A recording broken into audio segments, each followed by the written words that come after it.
Welcome, brave souls, to the chilling depths of horror in detail, the realm where the shadows whisper ancient secrets and nightmares come to life. I am your guide through the darkness, and on this channel, we delve into the spine-chilling world of Wendigo horror stories that will send shivers down your spine. First story. This story was shared by you/sincerely the suicidal. I think there is a Wendigo in the Minnesota woods. First things first, I wasn't there, but I was the first person he told. This happened in southeast Minnesota. I am not going to be telling the exact location, but it was in a smallish forest on a long bike trail. One more quick thing. It was really windy this day. My friend, who we will call S, and his father were on a bike ride. It was about a 12-mile bike ride. So they are doing their thing when about 5 miles in S sees what he thinks is a deer.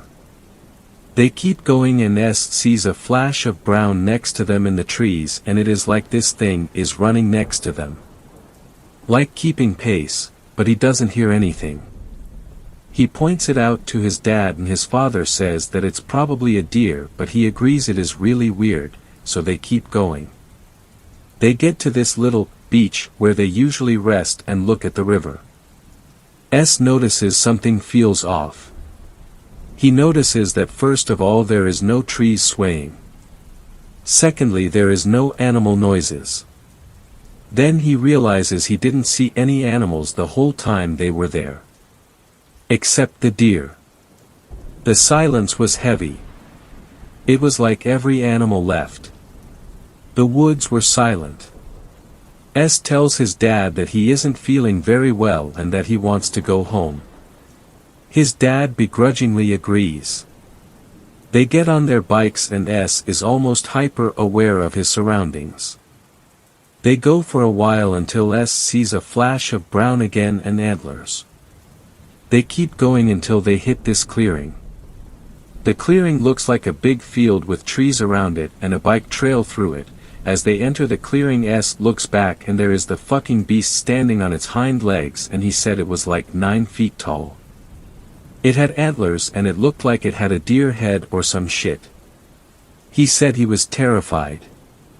They finally got out of the woods and the wind was back and there was animal noises again.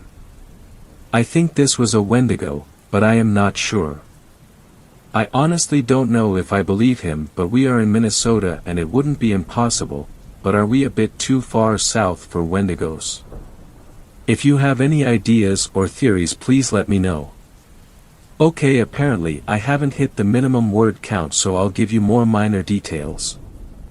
We are pretty much at the bottom of Minnesota. Nowhere close to Rosisu, Minnesota. Like I said, it was really windy this day, like really windy. I think S is kinda sensitive to the paranormal. Just a little bit.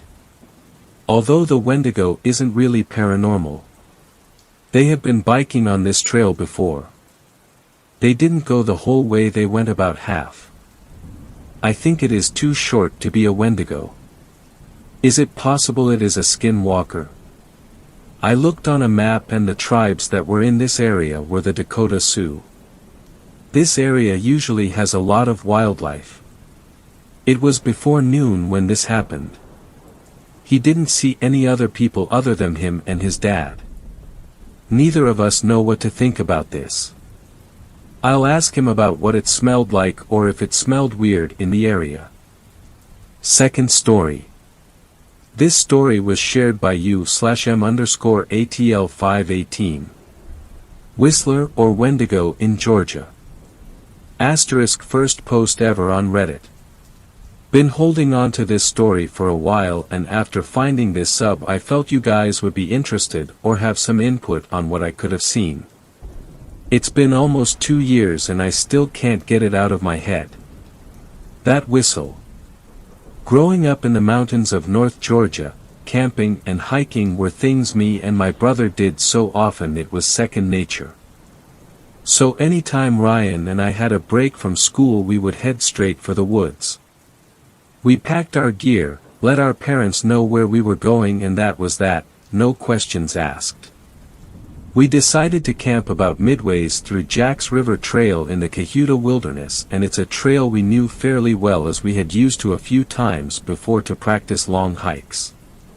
We arrived at the trailhead around lunchtime, parked the car, got our gear out, and headed into the woods. We passed a few hikers as moved along and asked them how the trail looked, and the answer was always the same: wet. Jack's River Trail probably crossed the river 50 times as it went along its 17-mile-plus journey, and with the colder temperatures of late fall settling in, it was harder for the trail to stay dry. We moved deeper into the trail and started to look for a place to make camp. This is where Ryan and I made our first mistake. You see, Ryan and I have this rule. We don't camp near people if at all possible. Call us paranoid, but the last thing we want is for someone to drag us out of our tents and into the woods never to be seen again. So we always camped a pretty decent ways off of the trail and in the area that wasn't popular with overnight camping. Roughly 2.5 hours or so we found what we thought was the perfect place to set up for the 2 nights that we would be out. That we came up to Horseshoe Bend and ventured about half a mile off the trail into a clearing and set up. We built a teepee fire lay for that night and pitched our tents on either side. After setting up and unloading, we decided to walk back to the trail and go exploring around some of many swimming holes Jack's River had to offer. This was during Thanksgiving break, and I remember being surprised at how few people were on the trail. Maybe it was the weather or the fact that this was early in the week, but there didn't seem to be anyone hiking, much less staying the night. Around 5 o'clock Ryan and I headed back to camp to start our fire, make dinner, and settle in for the night. As soon as the sun began to set, the cold rushed in. We added more wood to the fire, sat close and just enjoyed conversation. Ryan was 2 years behind me in school. I was a senior and he was a sophomore, but growing up we had always been close. We always hung out in the same groups, played the same sports, had the same hobbies, etc. Around 9 we were settled comfortably around the fire. I had just texted our mom to let her know we were safe and getting ready for bed, and I remember we were talking about dreading going to our grandparents' house for Thanksgiving and having the same awkward conversations we had each year with family we only saw on holidays when things started to get strange. We were no stranger to sounds in the woods, and these woods were full of animals, from deer to black bears and even the random wild boar. If you are in the woods enough you learn to distinguish certain sounds, and what we were hearing I can only chalk up to as odd. What Ryan and I heard was what sounded like someone sneaking around slowly just out of eyesight.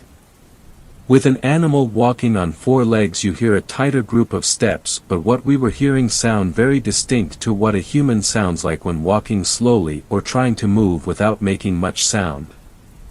I remember we both pulled out our flashlights and shone it in the direction we felt the sounds were coming from, but that is what was so weird.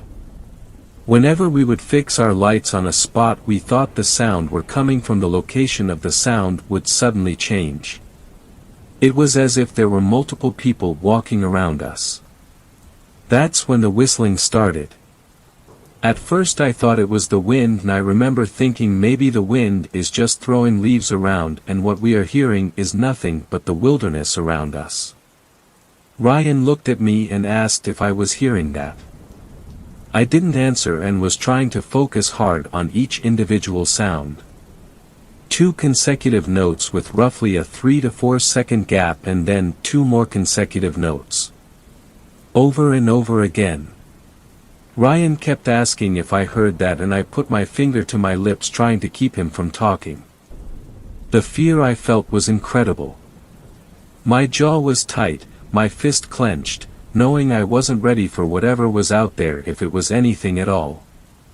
The whistling continued for what felt like forever, but thinking it through was maybe 5 minutes when Ryan finally yelled out into the darkness. "Hey! Quiet!" The whistling stopped. The crunching of the wood stopped. Nothing. I was pissed. I looked at Ryan with a, "What the hell," look, and he shrugged his shoulders. "I had to do something," he said. I just shook my head. We sat there in silence for a few minutes when the woods erupted with noise. Something or someone was running in a circle around our campsite. The whistling came back. 2 consecutive notes with the same 3 to 4 second gap, and then 2 more consecutive notes. How could someone whistle this loudly without cracking while also running? I was done. I stood up, shining my flashlight in all directions, trying to catch a glimpse of whatever was screwing with us. Nothing. It felt close enough to touch, but we never saw a thing. That's when the movement stopped, but the whistling was still constant. It was so loud. Inhumanly loud that I looked at Ryan and told him to call the police. Now this is the part one will never forget. The part one never liked to talk about.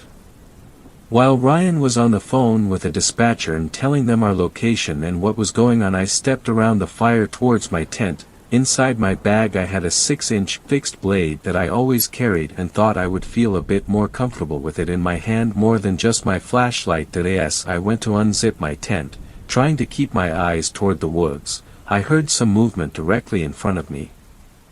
I swept my light up in front of me, and for maybe 2 seconds I saw it. Whatever this person or thing was, it was about 5 feet up in a tree. Everything about it was long. Its arms, legs, neck, fingers, everything. And it was fast. As soon as the light hit it, launched backwards off of the tree. I heard it land, but it either jumped an impossible distance or landed in a thicket, because I heard it but never saw. I don't think I have ever yelled so loud. I ran back to where Ryan was and sat down. He kept asking me what I saw, but I couldn't answer. I just kept thinking about what I saw. Maybe 10 minutes later we saw a couple of flashlight beams coming through the woods, and about 3 guys came into view asking if everything was okay. I settled a bit and started asking them if they had seen or heard anything. All they said was they heard a lot of movement and then heard my scream, and that's when they headed in our direction. I tried to explain what had happened without sounding crazy, but it didn't seem to work. One of the guys walked around a bit and came back and said he didn't see anything. Ryan told them that we called the police, and roughly 30 minutes later a park ranger showed up. Ryan and I tried explaining everything to him, but he just chalked it up to either a curious animal or some campers trying to mess with us. Either way, Ryan and I decided we weren't staying the night. We packed our stuff up and walked out of the woods with the ranger. He took our statement and we got in our car and drove home. Ryan and I don't talk about what happened that night, but neither of us have been back to Jack's River Trail and will probably never go back.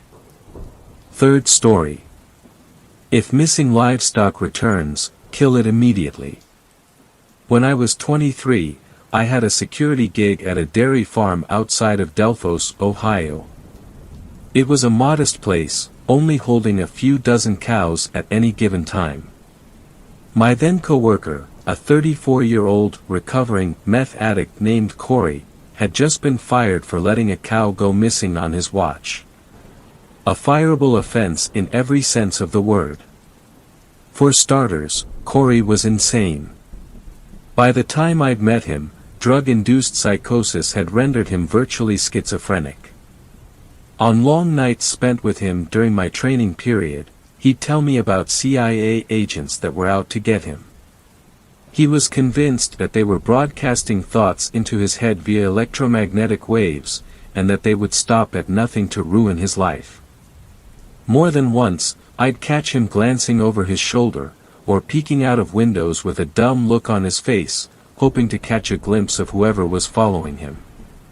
That's the type of person that Corey was. Each of our cows had an ear tag labeled with a number. At 8 p.m., they were each to be guided into their own respective stalls and locked in for the night. Padlocks became the norm after an incident with local kids a few years earlier. In the mornings, we'd have to carry around a clipboard containing each lock combination and individually release each one. It made for an annoying way to start the day, but the cows were a hell of a lot more secure that way. That's what made Corey's story so unbelievable. He had claimed that the previous night, cow number 29 had been locked away in her stall along with the others. He told us that the only thing out of the ordinary that night was an obnoxious bat stuck in the rafters that he planned to deal with in the morning. In order for his claim to be true, an intruder would have had to unlock the barn with a set of keys, unlock 29's stall with the correct combination, then reset both of the locks and leave undetected. Either that, or they picked up a 1,600-pound animal and leaped through a window. Considering Corey's nasty habit of abandoning his duties in order to twitch and hallucinate in the corner, a small part of me believed that some two-bit thief might have been able to get one over on him. My boss, however, a 50-year-old hothead, concluded that Corey must have been involved with the cow's disappearance and promptly kicked him to the curb. With nobody else to fill his position, my boss had offered to pay me extra for each of his duties that I could complete until we received a new hire. Naturally, I agreed.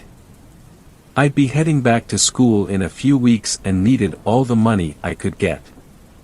My first night back at work began normally. Since I'd now be doing the work of 2 security guards, I'd arrived early to get a head start on Corey's checklist. I started by sweeping out the barn. Farmhands tried to keep the TMR in a long pile just in front of the stall doors so the cows could eat throughout the night, but that shit practically painted the floor by the time I got there. Midway through, I'd noticed something reflective in the corner of the barn. I lazily swept a loose bit of corn and hay over to it to investigate. On the floor before me was a neon yellow ear tag. I picked it up to examine it. 29. Next to 29's ear tag were the skeletal remains of a bat. I guessed that was just another thing that Corey never got around to dealing with. I swept up the bones along with the rest of the barn. By the time I was finished, it was already 8 p.m. I made my way out to the fields and then, one at a time, I guided each cow to its assigned stall. I got through about 10 or so before I noticed something strange. Across the field, about 50 meters away from the others, was a lone cow. It faced away from me, seemingly transfixed on a nearby cornfield. Seeing a cow on its own is nothing strange in and of itself, they need personal space the same as people do. What was strange was the way that her tail stuck straight out from behind her, unwavering. She stood as if she were afraid to slip, with her feet planted far apart. Perhaps the strangest of all, her head appeared to be tilted at a 90-degree angle. I wasn't eager to tell my boss. They'd put down many sick cows before, but losing 2 in the matter of a week might have been enough to send him over the edge. I decided to save that cow for last as I continued to guide the rest of them inside for the night. Being in charge of twice the amount of cows I was used to was time-consuming. It took me nearly an hour to round them up. By the time I'd locked number 36 for the night, it was 9 o'clock. I should have been making my rounds by then, especially given the circumstances. I just had that last cow to deal with. While contemplating how long it was going to take me to unlock each cow in the morning, I realized something that made my blood run cold. The only stall left empty was number 29. I shuffled to the field. Surely enough, she was there. She hadn't moved an inch since I'd started the process of moving them. I approached her slowly. It was surreal seeing a creature frozen in such an odd position. As I came up on her, I could hear a definite, but muffled, chittering. It was unlike any noise I'd ever heard from a cow. "What did you eat?" I thought to myself. I whistled to the cow before approaching her to avoid startling her. On a dime, the chittering ceased. The cow's left ear rose to face the sky and began to oscillate rhythmically like the periscope of a submarine. I could tell that moving this one would be a challenge. I rubbed her back in an attempt to soothe her. Bonding is key when establishing any sort of relationship with an animal. I'd never interacted with 29 before, so we were unfamiliar with each other. Her skin felt bizarre, like clay with hide draped over it. I walked around to see her face. Her eyes were peeled open, darting around rapidly, her mouth hung open and drooped to the side. I examined her left ear, searching for a place to reinsert her tag, but there was no piercing. I strapped a halter to 29's mouth and began to lead her. It was like trying to uproot a tree with a bike chain. Each tug I gave was fruitless. I began to put my weight into it, but still no luck. When I say, no luck, I don't mean that 29 wouldn't follow me. I mean that her body showed zero sign of being affected by my body weight whatsoever. Cows are strong creatures, but they're not made of stone. I was perplexed. After 15 minutes of this, I decided that it was useless to continue on. With the clock ever ticking, I could no longer afford to neglect my rounds. I began to walk to the security post to collect my flashlight and get on with the night. As I pondered my life choices whilst dancing my way through a minefield of cow patties, I heard a slow trotting. I looked behind me, to see that the cow had in fact moved. 29 was now facing me. Not so shy now. I wondered. I turned around and continued walking towards the gate. When I made it halfway through the field, I began to hear the trotting again. It was louder, and much quicker this time. I smiled to myself. Wish I'd known to walk away sooner. Without turning to face the cow, I walked into the barn and began fumbling with 29's padlock. 3 left, 32 right, 23 left. As the lock clicked open, I heard the floorboards behind me creak. A slow vocal droning noise turned to a sickly gurgle.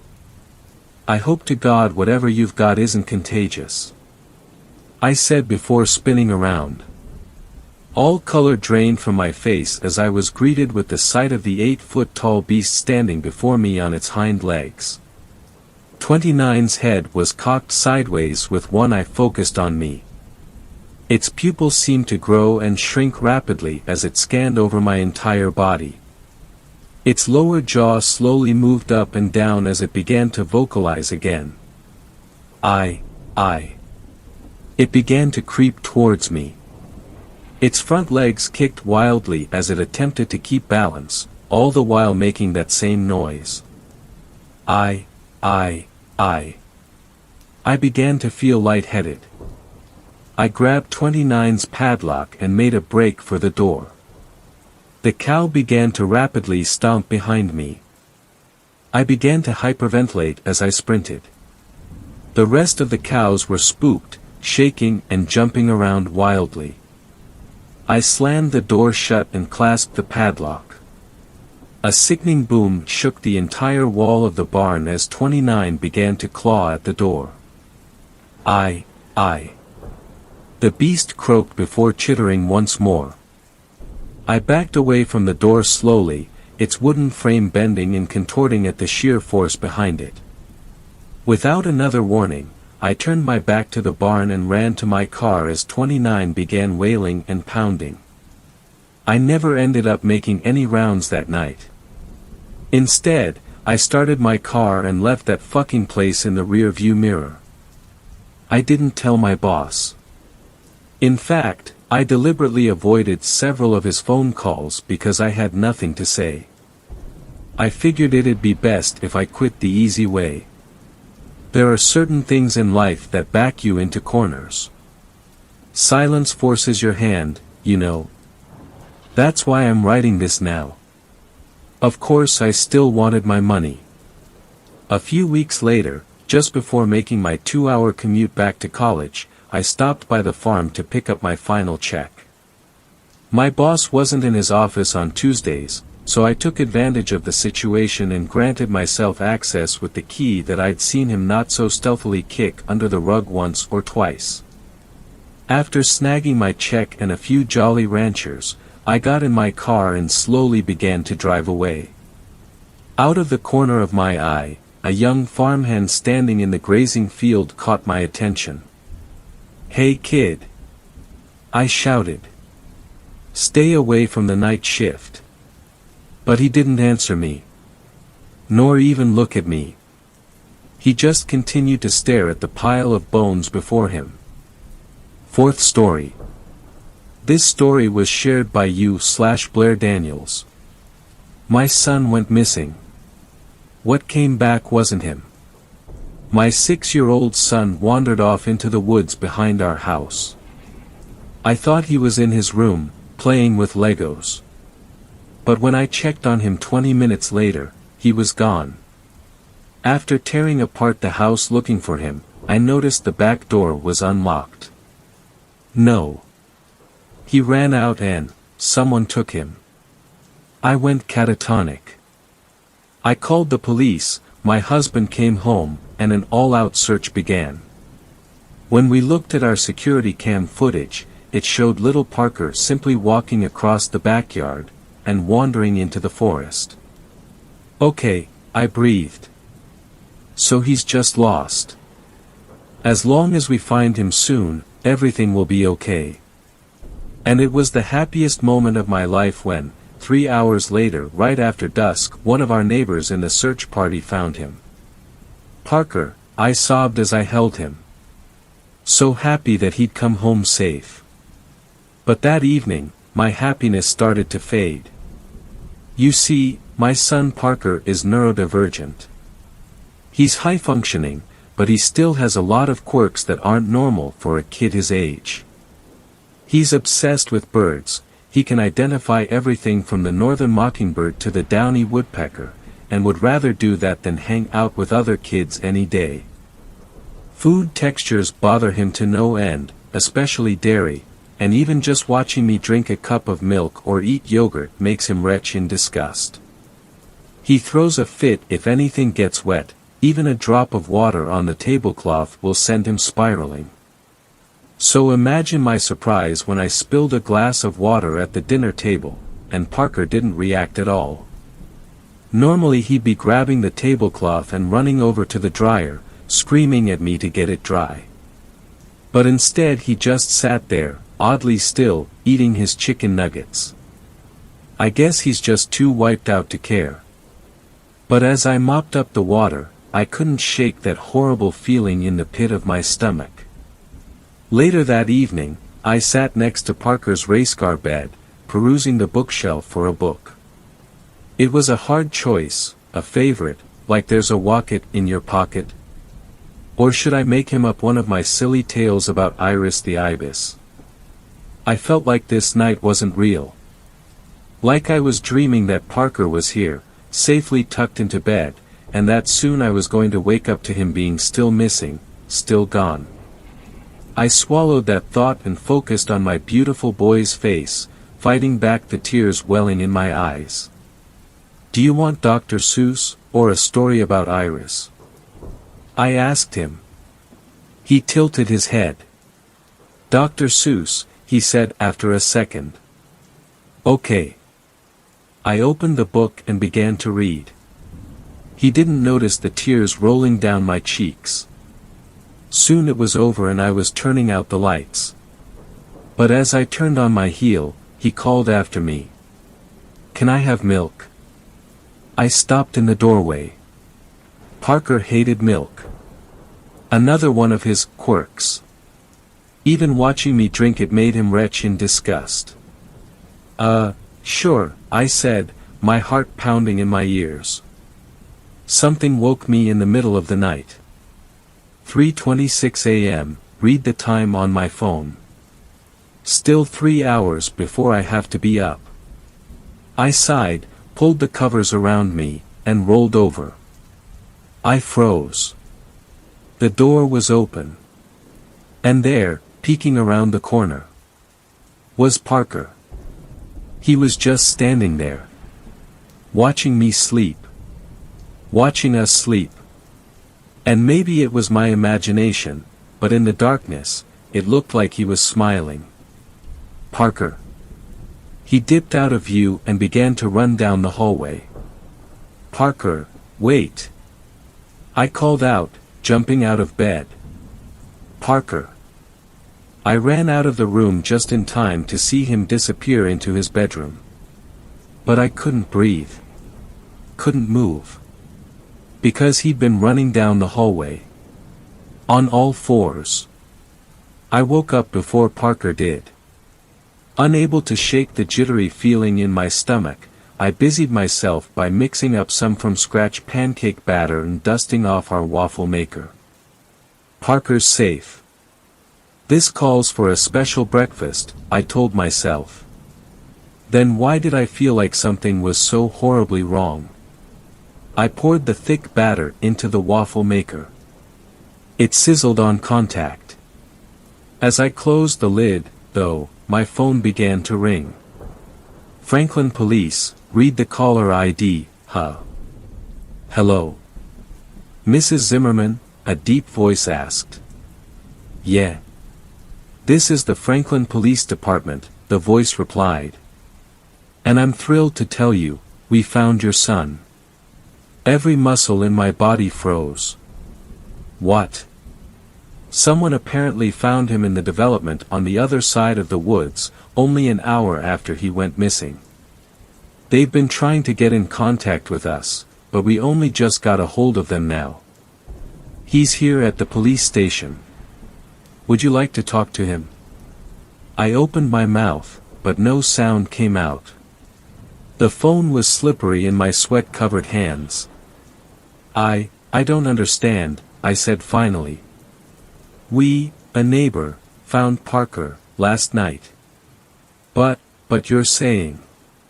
Parker's with you at the station? Before he could reply, I heard a soft footstep behind me. I whipped around to find Parker was standing in the doorway of the kitchen, his ice-blue eyes fixed on me. Mommy, he said softly, who's on the phone? Fifth story. Wendigo encounter.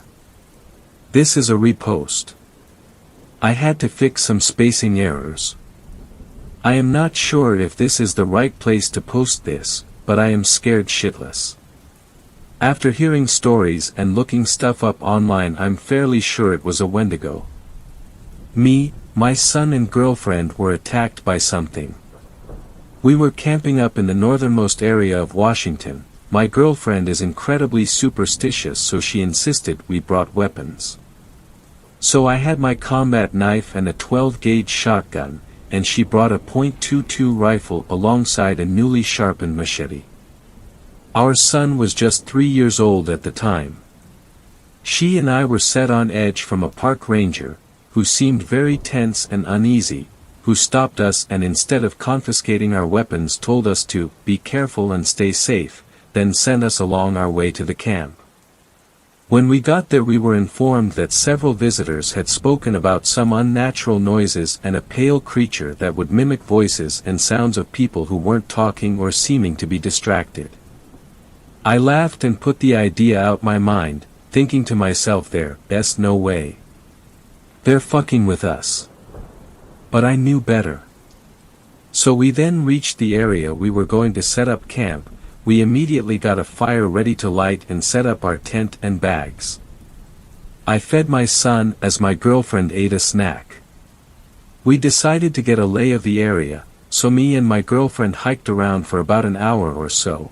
I had one of those baby carrying backpacks and my son started to get real heavy. Everything seemed normal until I saw something down the almost path we were on. We walked closer to investigate and saw drag marks. It looked as if someone had killed a buck. There was a whole outline in the dirt with a small dried pool of blood, as if someone grabbed it from the antlers and pulled.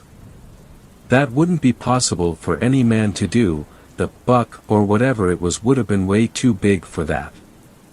Shaken, we rushed back to base camp and restarted the fire and hurried back into our tent. Too afraid to leave since it was dusk by now, we stayed inside the tent and my girlfriend put our son to bed. Eventually, probably from the exhaustion of fright, we fell asleep. What must have been hours later, I awoke to a faint rasping sound that sounded like a child crying. I gazed outside in confusion and saw the outline of a creature that seemed to be a buck, standing over something. It seemed to be about 20 feet away. But at a closer glance had unnaturally long limbs for a buck, and was eerily tall. In sudden fear, I unloaded 2 shots into the creature and heard a loud blood-curdling cry. My girlfriend awoke screaming to the shots I had fired as I tried to explain what I had heard. To my surprise, the animal hadn't moved an inch. Then I noticed the stains on the side of the animal. It looked like blood was running down the edge, and lots of it. It stared at me deep into my eyes as I became petrified with fear. A sinister feeling of dread fell over me as if it knew I could not move. I thought to myself, what if it starts to bolt towards us? Just then, this tall, decrepit demonic thing seemed to whisper something. I could N0T exactly tell what it was saying, but it seemed to have said, "I need more children." My girlfriend screamed, asking where our son was. We blacked out. In the morning we awoke to park rangers at our campsite. We did not see our son anywhere. We told the rangers that he was missing and they started a search party. I explained what had happened and strangely they seemed to believe it. The one who seemed to be older by at least a decade pulled along the one we met earlier and whispered in his ear. I only heard a single line and I'm not even sure if what I heard was correct. It sounded like he said, "It's getting bolder." They didn't seem to want us by ourselves, so they waited with us while they continued the search. We stayed in a log cabin for 3 days with a forest ranger. When suddenly some rangers came into the cabin saying they could not find our son. My girlfriend starts to sob. I start to hate myself thinking that I could have done something if I was not frozen in fear. We rushed outside only to find some injured and frightened police officials. The rangers wouldn't tell us anything of what happened or what they saw. Or why the cops were scared shitless. All we know is that we don't have a son anymore. God help whoever goes into that forest next, and please don't bring your kids with you. 6th story. This story was shared by you/Mr. Frontenac. If you find yourself in the forests of Europe, this could save your life. Full disclosure, I was an anti-masker during COVID. No, it wasn't because they infringed on my freedoms, or that I found it hard to breathe. It was just that masks made my assignment at the time rather difficult. I'm a mercenary, a gun for hire. I contract out through a shadowy outfit based in DC. Up until 2020, my jobs had all been Sandy, the Sahel, Somalia, Afghanistan. Poor places where the big governments like to play war. My jobs were the dirtiest of the dirty work. I did missions that militaries wanted to be able to distance themselves from if something went wrong. It was only a matter of time before I got a fucked up contract like I did in Romania.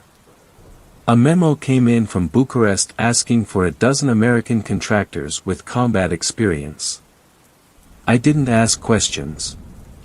The paycheck was enormous for what seemed like a cakewalk compared to keeping up the West's war of terror or shit. I mean on terror. Yeah, that's it, war on terror. All 12 of US were given different arrival dates. When I landed in Romania, 6 soldiers from America were already there and I suspected I'd be meeting up with them, but none of my suspicions turned out right. Upon landing I was put into a taxi hired by the government, and after several hours without so much as a pee break I'm stepping out of the car all groggy with my black duffels and rifle crate. A swath of great forest runs through Romania following the Carpathian Mountains like a backwards L. I was now near the head of that L, by the Ukrainian border. I could hardly believe my surroundings when I got there. I was expecting to join a tactical team for a briefing. What I found was a thatched roof shelter. It was wall-less, little more than a structure to give travelers shelter from the rain for a night. The shelter was stationed at the edge of the forest. It was some kind of checkpoint or resting point before you ventured any further into the woods. There was a single trail that snaked through the dark spruces behind it and disappeared deep into the forest. Something was off about this assignment, but my mind didn't linger on what. I stopped and breathed.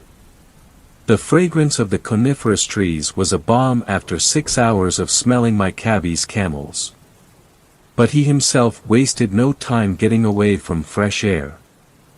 The taxi driver slammed his door and sped off without a goodbye. A spatter of mud slapped onto me as the little car puttered away. I flicked a few globs of mud off my sleeves as I went to the shelter. There, an old man tended a fire, cross-legged, while 2 gray-muzzled sheepdogs rested their chins on his legs. I did not speak Romanian.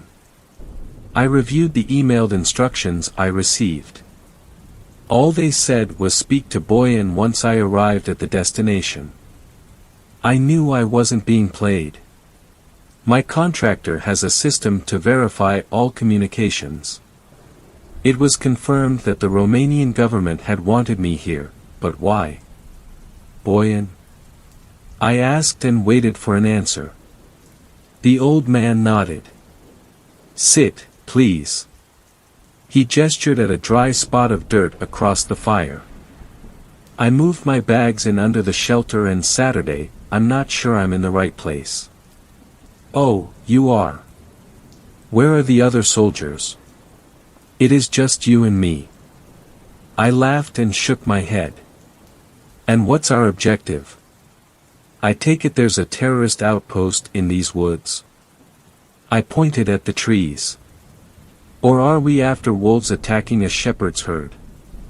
The old man just stared at me until I blushed and looked away. His expression was a quiet condemnation of my arrogance. When his silence had properly highlighted the stupidity of my last sentence, he spoke. There are many tribes in these woods. They choose to live a life, unspoiled. They cut wood, carry water, catch fish. They shun the cities to live in the woods. He broke a few sticks in half and fed them to the fire. The dogs watched the new kindling crackle and burn before gently closing their eyes again. It wasn't always like that. One tribe was so cruel. So cunning. They were the parasiti. Parasites. They took what other tribes had instead of making things of their own. They had no fishermen, no smiths, no weavers. Only killers. This tribe, they adapted to kill and feed on humans. They grew fangs. I nodded my head up knowing where this was going. It wasn't Vlad the Impaler but these sick beings that began the legends of Dracula. I see, I said, skeptically. Well, you will come to. Eventually, when nearly every tribe was wiped out, the parasiti vanished. Some say the devil took them to be his demons. Others say that they crawled into the earth to hibernate until more people populated these woods so they could kill once more. But the truth of where they went, it doesn't matter. What does matter is that they're back. I stayed quiet for a moment, expecting him to laugh at my stoic expression, to say he was messing with me and that there was actually a terrorist cell hiding out in the caves. But instead, he kicked dirt on the fire and the dogs shot up and shook themselves off. Come. We have several miles to travel before we sleep. Take only what equipment you need. Rifle, ammo. Don't worry about food, I have plenty. He started off down the trail while I stayed sitting. I thought about walking to the nearest village and buying a ride back to the airport. This was ridiculous, but who was I to complain? After all, I was getting paid the same. I assembled my rifle, slung it over my shoulder and left the plastic case behind. In the next few weeks, I learned the world was a much bigger place than I ever imagined. There were full-blown cities in these woods, each ringed with walls of spruces that had been sharpened to spikes and teeming with hundreds of inhabitants. They made their own clothes, soap, and cookware. It was like I had stumbled through a portal to the medieval ages.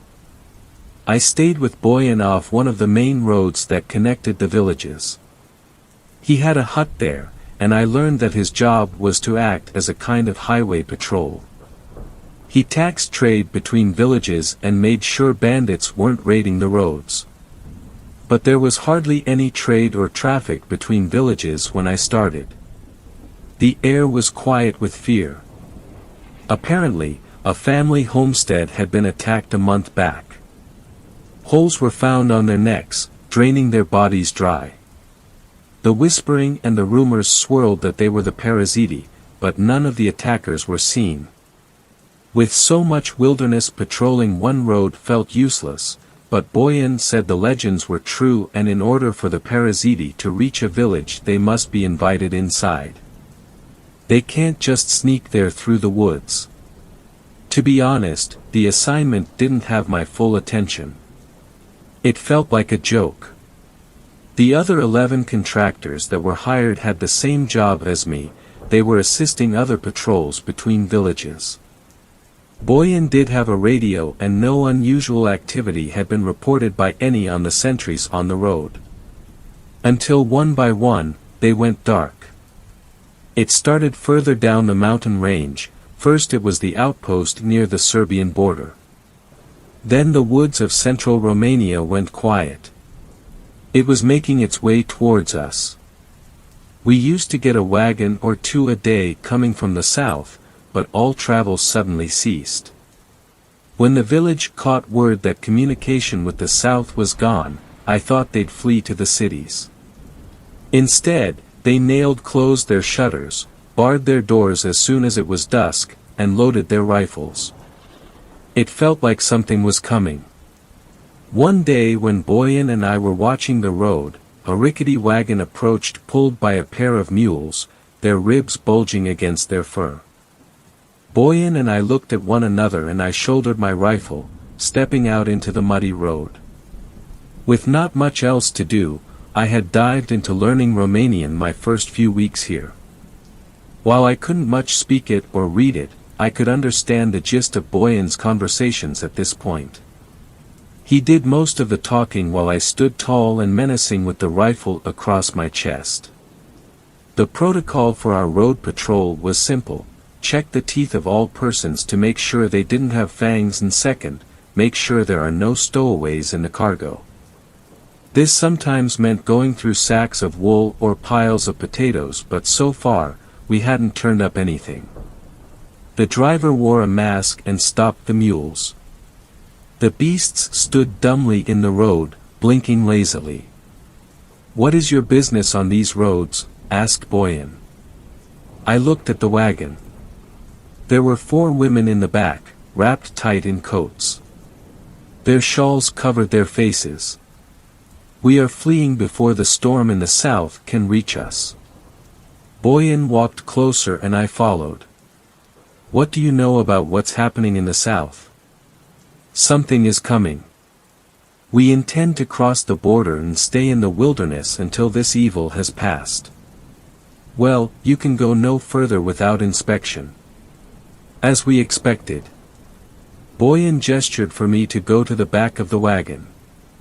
The women all wore masks, too. This was 2020, and COVID was taken seriously here.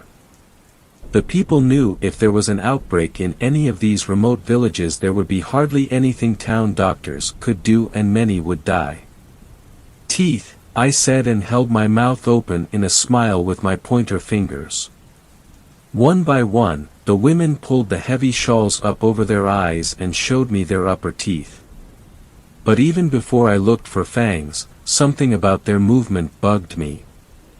They moved rigidly. Robotically, like there was something wrong with their arms. The women held their mouths open funny, too. Their lips were pushed and curled up so I could see. They didn't smile like you would for a dentist, but there were no fangs. The last two women who showed me their mouths had fresh blood running from their gums. I indicated that they could let their masks down and walked over the boyan. I pushed him back a few steps so we were out of earshot of the driver and whispered in his ear. No fangs, but something seems off. Some of the women, their gums are bleeding. That is not uncommon, especially when travelers know we're checking teeth. They brush them hard to be polite. But I agree they are strange, but they don't look like parasiti. Their teeth, they are real.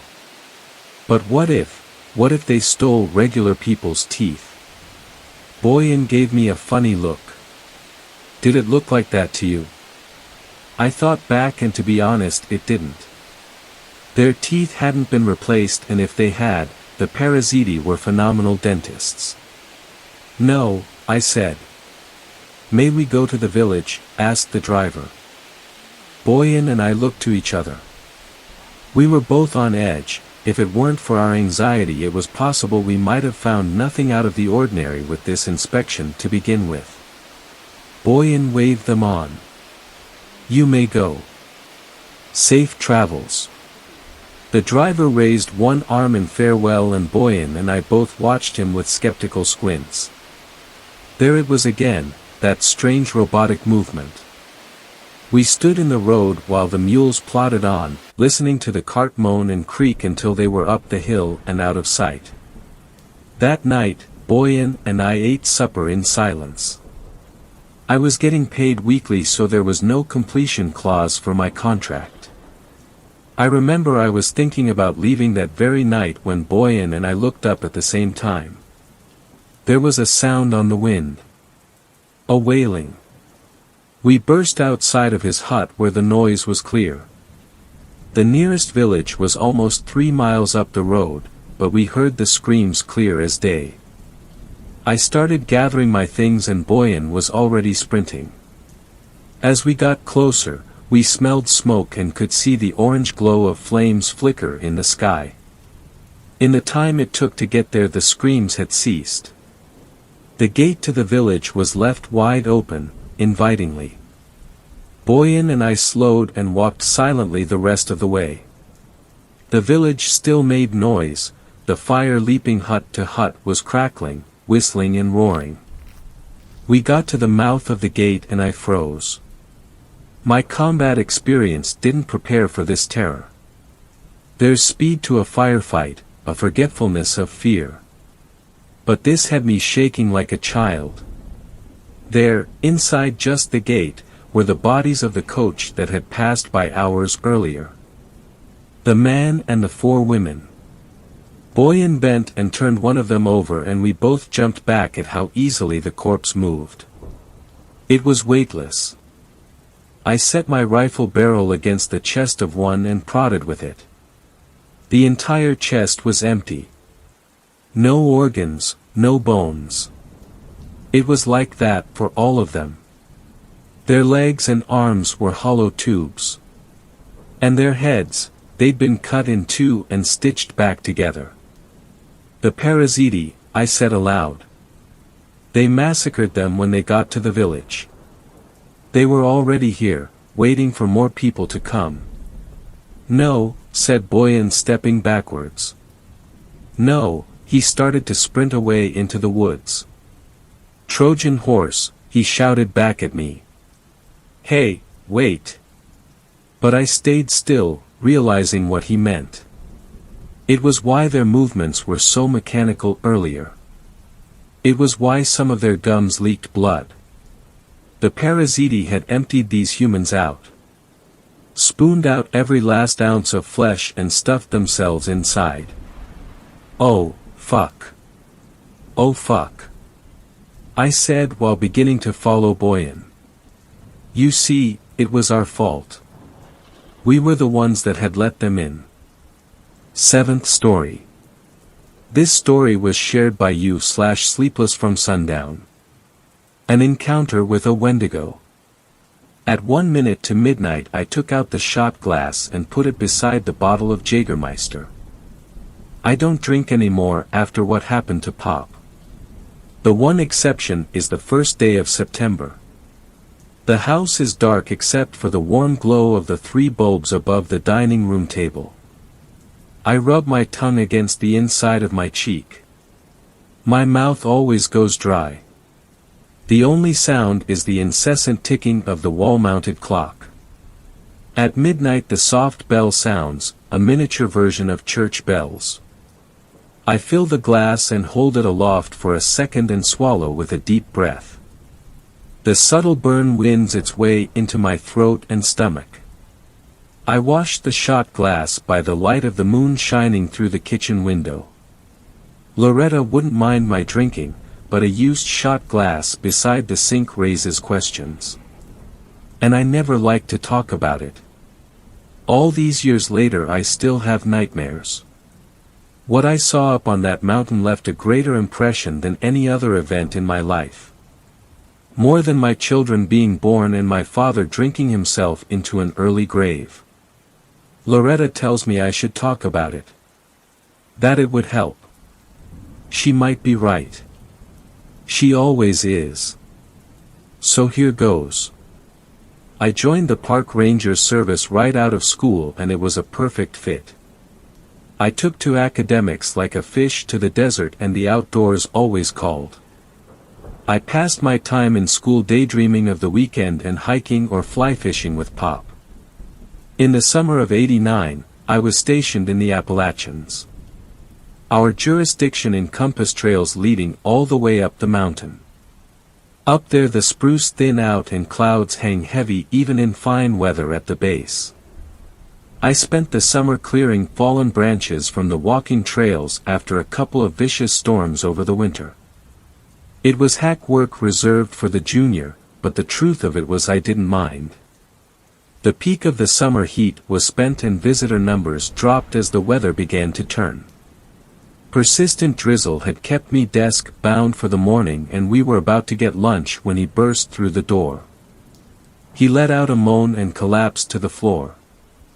Stanley leaned down and propped him in a seated position. Water dripped from his shoulder-length hair. His limbs hung limp by his side. I handed Stanley a cup of water. Stanley used his index finger to push down his chin. When the water hit his tongue the man tensed and his eyelids flicked open. He flailed his limbs and knocked the glass from Stanley's hand. The glass shattered on the floor, but the man paid it no mind. "It is out there," he said. "What is?" The man half-turned and gripped Stanley's shirt and made balls with his fists. He repeated himself, pausing after each word. "It is out there." He started to sob. He released his grip on Stanley and buried his face in his hands. We lifted him onto a chair and he pressed his face against the table and bawled.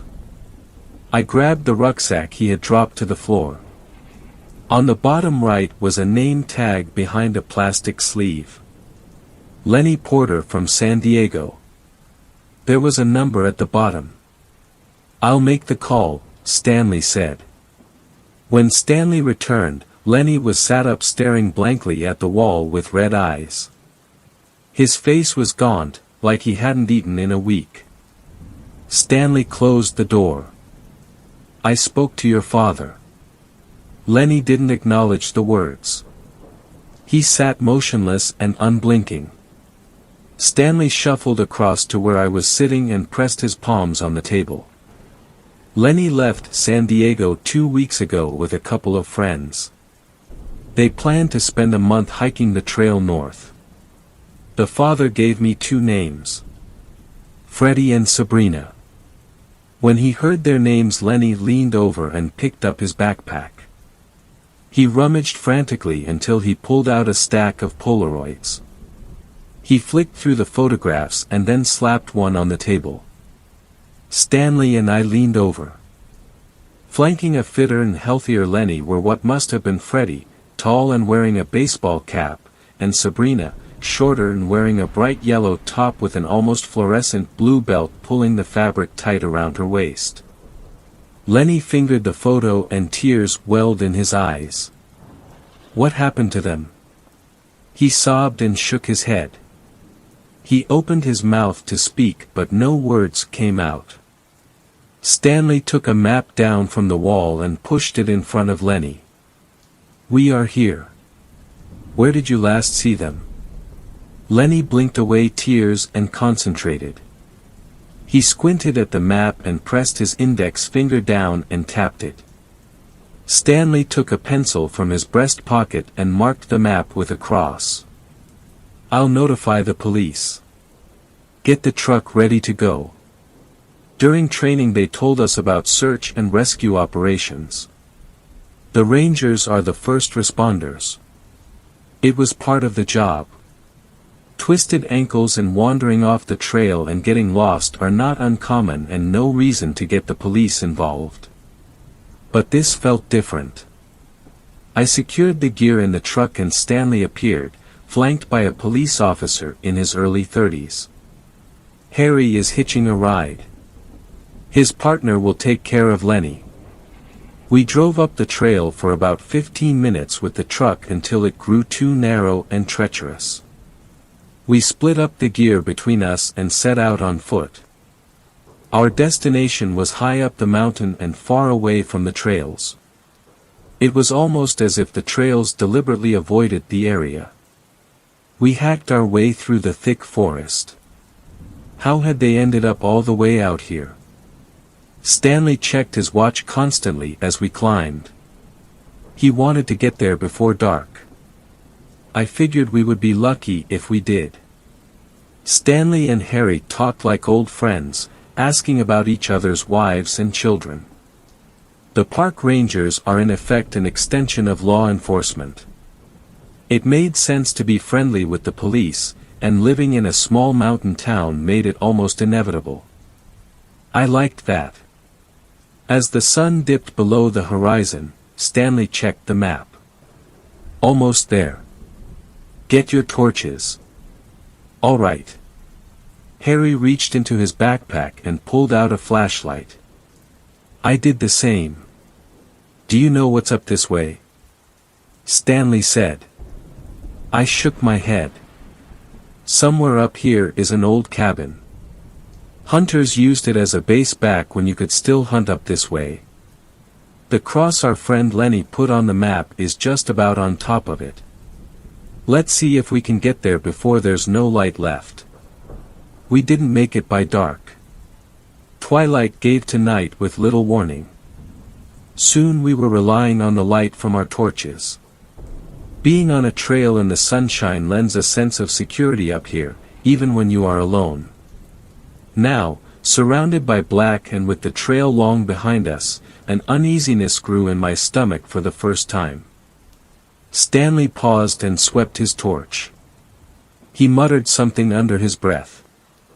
Harry took a few steps to the right, lowering his head and squinting. There it is, he said. At the farthest reaches of Harry's torchlight the cabin emerged from the woods. Stanley tapped Harry on the shoulder. My eyes aren't what they used to be. The cabin should have been a source of comfort, but it only added to my unease. The roof was half caved in and trees encroached on all sides, gnarled branches reaching out like fingers.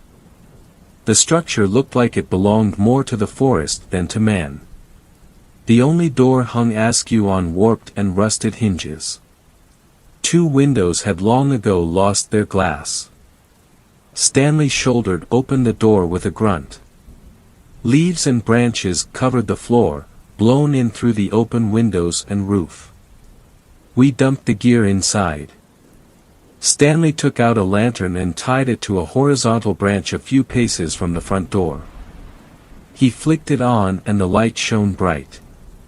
If there was anyone lost nearby, they could not fail to see it. We split up and entered the forest, guided by our torches.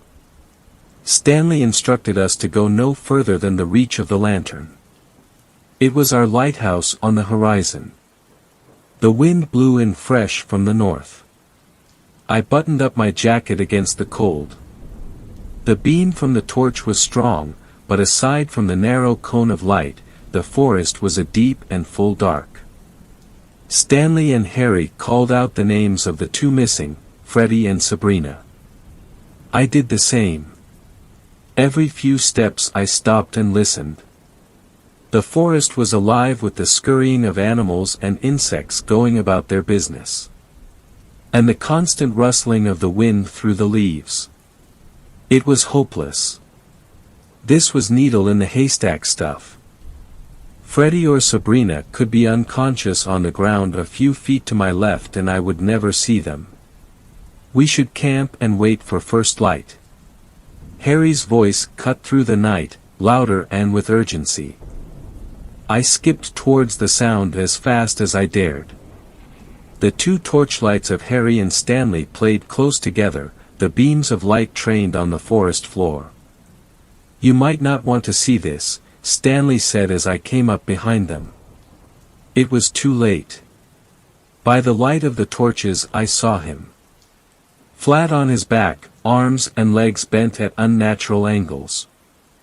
I almost gagged when I saw his face. The left side caved in, a red, bloody mess fragmented with the white of the skull. The right side was intact, one green eye staring up, wide and unblinking.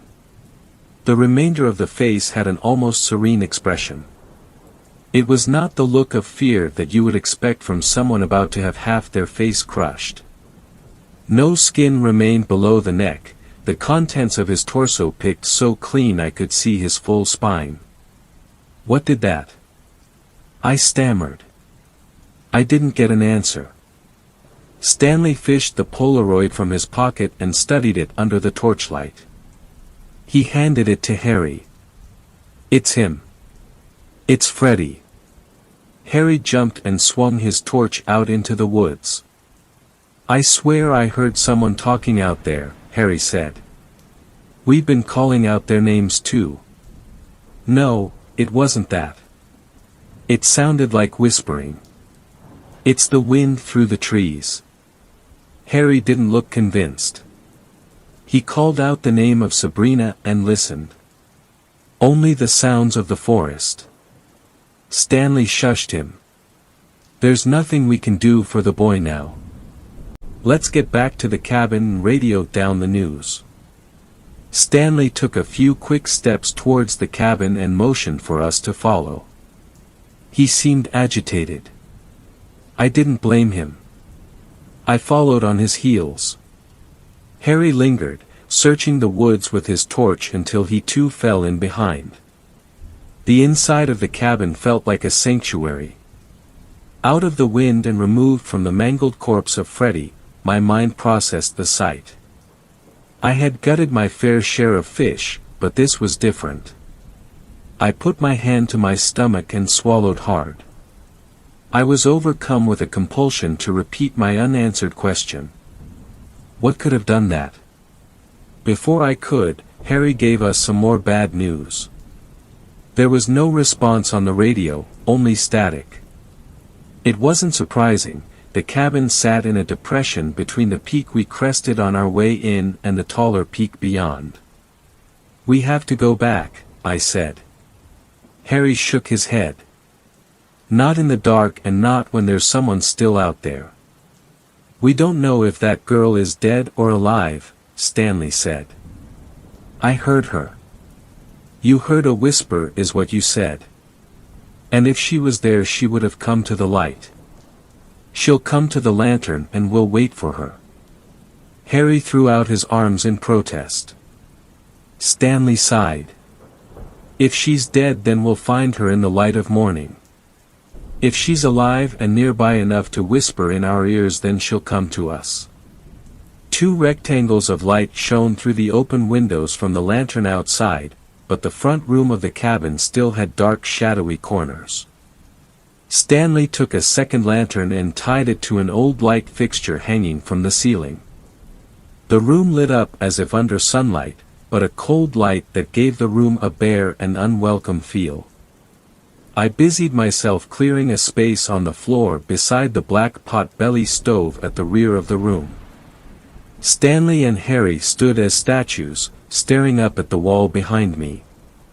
I turned. Etched in black soot onto the blank wall was some kind of monster. Long-limbed and with an elongated skull. It stared back at us through white blobs left clear of black. I took a step back and almost stumbled. What is that? I didn't need an answer. You don't live and work up in the mountains here without hearing the stories. Stories told dismissively by daylight, like you would talk about the monsters you imagined hiding in your closet as a kid. By night and around a campfire the stories take on a graver tone, and the name of the monster is only ever whispered. Wendigo. Of course I had never seen one.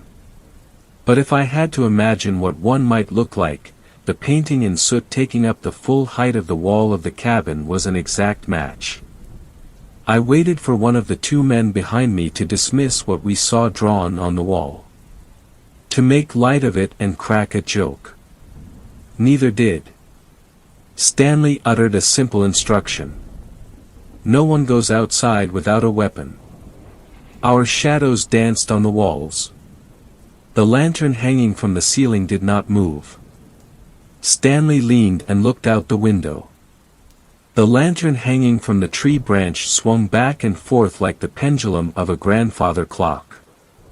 There was wind tonight, but not enough to do that. Stanley bent down and fished a rifle from the bag. My heart beat like a drum in my ears.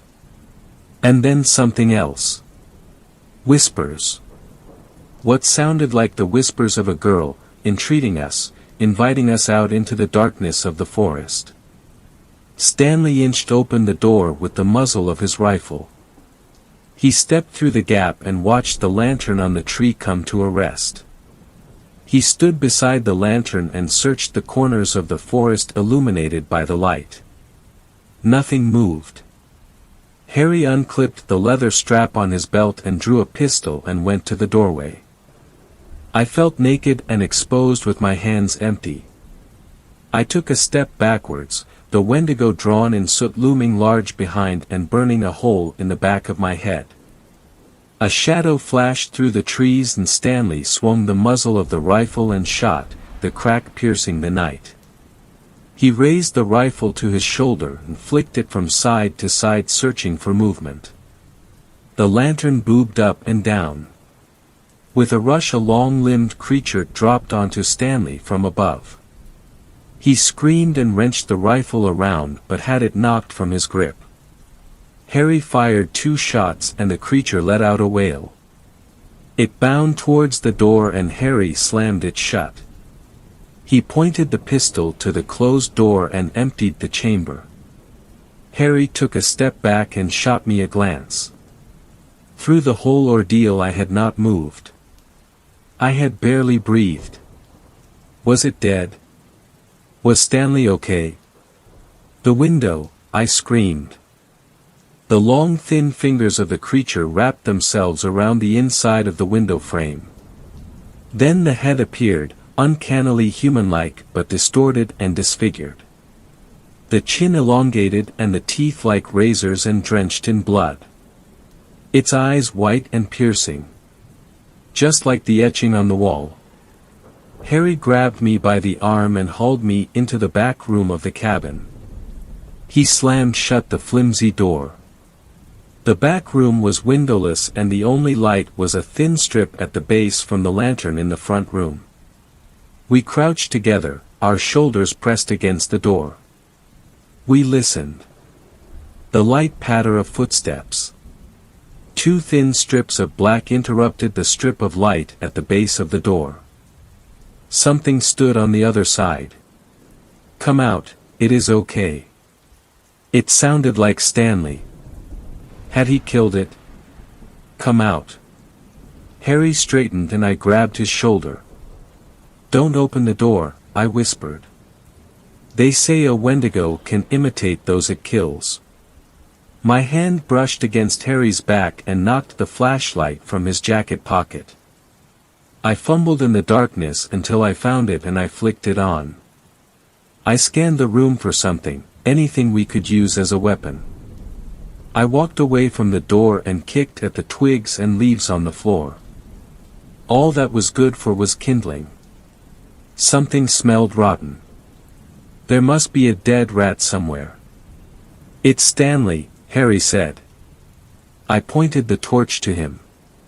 His eyes were wide and wild. He must have killed it. He smiled at me and took a step back. The door slammed open and carried with it the rotten stench. What stood in the doorway was not Stanley, but the Wendigo. Harry kneeled before it, breathing in the noxious fumes. I shone the torch onto the creature. Its gray skin pulled tight on a gaunt frame. And then something glinted. A belt buckle. Around the creature's waist was the bright blue belt Sabrina wore in the Polaroid. "Sabrina?" I said. It turned to me and paused, tilting its head to the side. I thought I saw a glimmer of recognition, a brief moment where it knew the name. But then it snarled, its mouth opening wide and dripping with saliva. It wrapped 2 hands around the neck of Harry and leaned in. I acted instinctively, without thinking. I jumped at the creature, swinging the only weapon I had, the torch. I brought it down on its head with all the strength and adrenaline I had. It bucked and sent me flying into the front room beyond. I threw out my hands against the fall and grabbed the lantern Stanley had hung from the ceiling. It could not bear my weight and the cord pulled out from the ceiling and I fell with a thud. I jumped up at a burst of warmth from my stomach. The lantern had smashed on impact and the white-hot filament broke free of its casing. I groaned in pain and the creature lumbered forwards.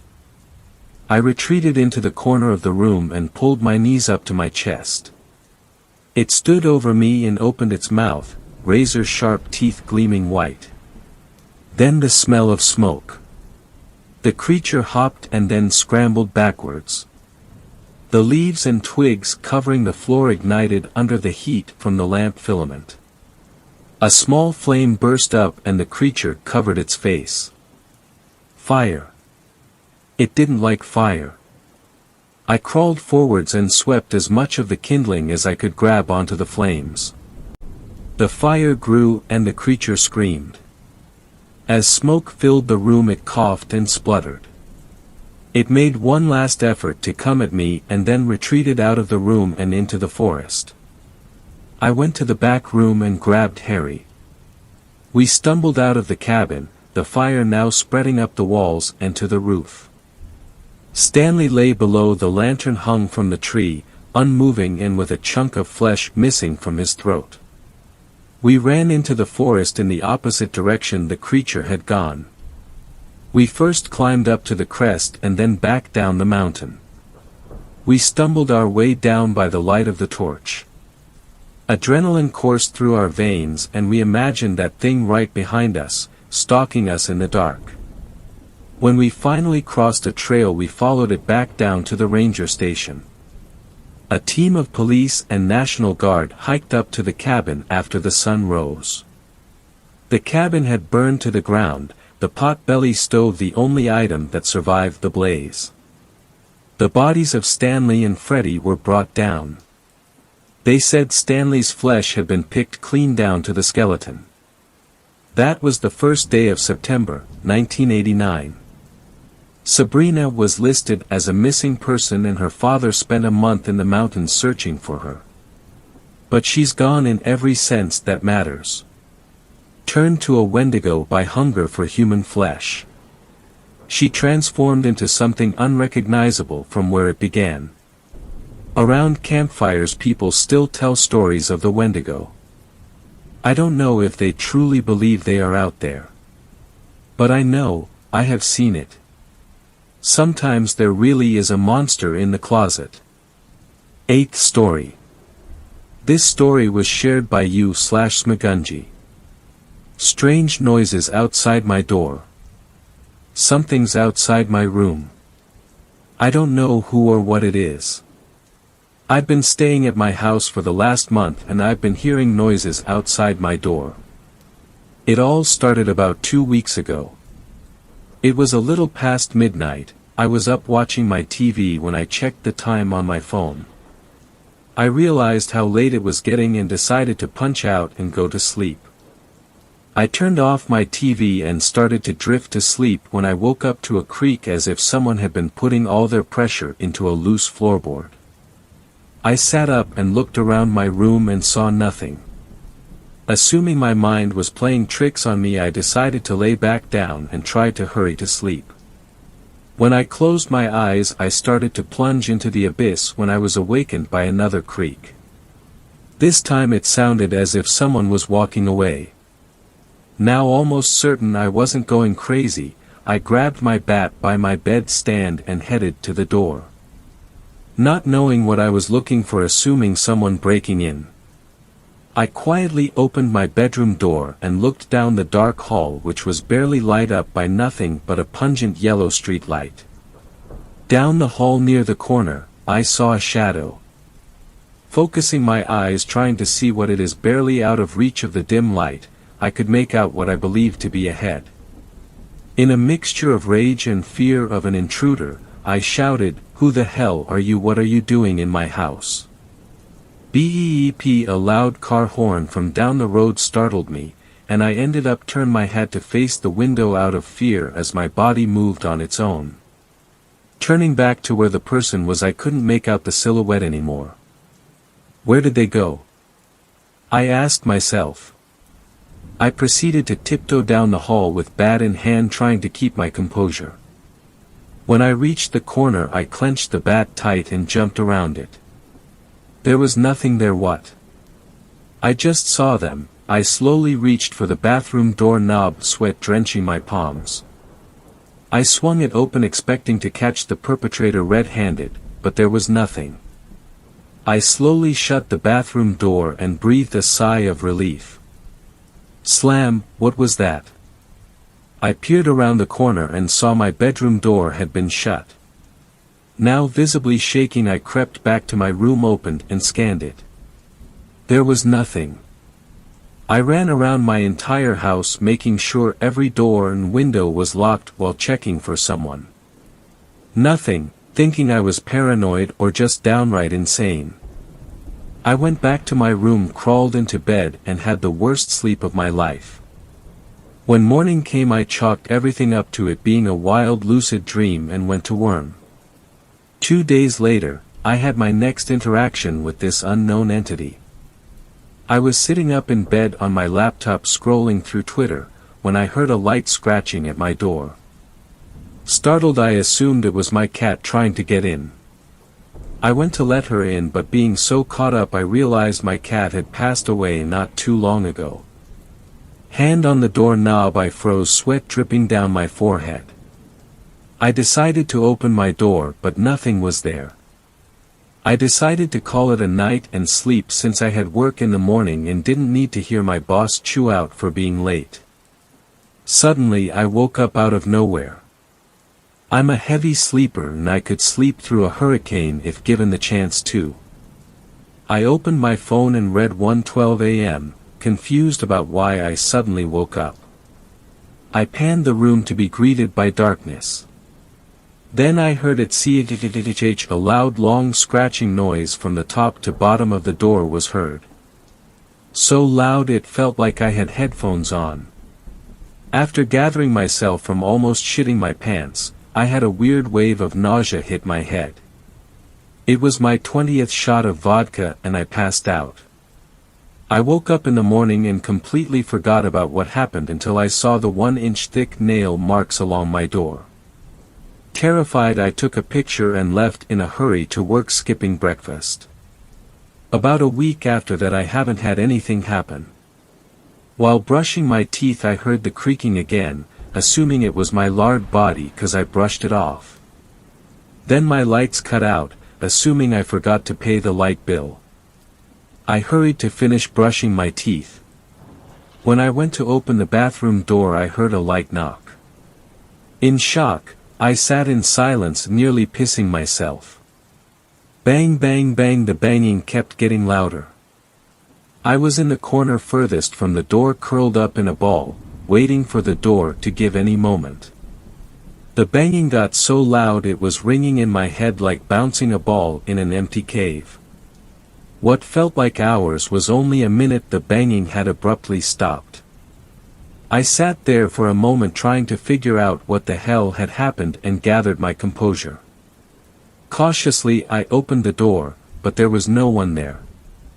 I ran through the house trying to figure out what caused that god-awful banging. There was nothing. 3 days ago I was, after not sleeping for what felt like an eternity, it happened again. This time I had what sounded like a dripping faucet outside my room. Then I heard it, a child's giggle. The giggle sounded painful, like it was choking on its mucus or someone trying to get water out of their lungs. The giggling slowly turned into a painful laugh, a cry. The cry was so loud it was painful. I covered my ears to try to stop my head from throbbing. But that didn't help. It was like it was coming from my palms. In tears from my head throbbing, it stopped. I sat there in silence. Out of nowhere a scream so loud it felt like my eardrums ruptured, and I ended up passing out like I was hit in the head by a tire rod. Yesterday I woke up to what sounded like something dragging itself under my bed. Shuffle around and adjusts itself. I sat there frozen, not wanting to alert whatever was there that I was awake. Then I heard the giggle. A chill ran down my spine. I grabbed my keys and jumped off my bed. I went to run for the door, but something caught my leg. I looked down and a decomposing bluish-tinted arm dripping water was grabbing my pants. Frantically I pulled and tugged and got free. I booked it into my car and put it in reverse, but before I pulled away I looked up and saw my blinds being pulled open. Just a few inches, signifying someone was watching me as I ripped out of my driveway. I'm writing this to you at 2 a.m. from a motel to warn you. If you hear strange noises outside at night, you're night safe. Your fate has already been sealed to be decided by this creature. She is here for me. I hear her giggles. 9th story. This story was shared by you/Toaster Great Bath Bomb. That isn't my mom. I am currently typing this from the public library, as even the idea of being at home sends a shiver down my spine. My mom had been diagnosed with cancer 4 years ago, but it wasn't a chemotherapy/loss of hair type of cancer. It was a tumor on her spine, pushing slightly on the base of her brain. She got really bad 3 months ago. Barely able to walk without assistance, constant pain. The pressure would build up in her head so much she could tell when and where it was going to rain, even from about 4 states away. I give you this information because last month she wanted to go camping on her own. She wanted to call an Uber, have it drop her off at a campsite, and she would camp for 2 nights. I didn't like the idea of this, but I only allowed it because I didn't know how long she had left and I didn't want to deprive her of a possible last source of entertainment. Before she left she hugged and kissed me with a huge smile showing her 5 freckles. She was still beautiful after all she went through. I wished her goodbye and told her to call me if she needs help with even the smallest thing. The car door closed as it drove off. A few days later, she came back as a different person. She was super positive all the time, like when I was a kid and the tumor didn't exist. She made breakfast, she was active, and seemed to have her pain under control. We went to scan the next day and the tumor was gone. She's spinal cord was still slightly damaged, but she could, after a few weeks of physical therapy, resume full mobility. Now this was great. The doctors had called it a medical miracle, and I didn't leave her side for 2 weeks. She made me breakfast 2 days ago and gave me a huge grin. I looked at her face, admiring her radiant, glowing smile. Her hazel eyes, cinnamon hair, and her 3 freckles. Wait, 3 freckles. I recounted, 1, 2, 3. Where are the other 2? My mom has always had 5. And that was just the first thing I noticed. Every night my mom would write me notes on the counter for me to see when I woke up for school. I hadn't seen one over the past month. I know it's petty, but ever since my sudden sentience at the age of 3 I saw those notes. I was embarrassed by those notes. I missed those notes. And the biggest thing that bothered me was her smell. She always had a scent of cedar wood and lavender. Now she doesn't have a smell. She smells sterilized, like there is no sign of humanity within her. There is something living in my mother's body, but it isn't my mom. My mom is somewhere, I hope, not completely lost. When I left the house to go, she gave me a kiss and told me to be safe. There was this glint in her eye. She knows I know. I don't feel safe and I don't have anyone to call. I'm posting this here before I go home, hoping that people may give some advice. If I went to the police they'd call me crazy, then she'd find out. I just want to know what to do, if I live long enough. 10th story. This story was shared by you/Jack Gossard 57.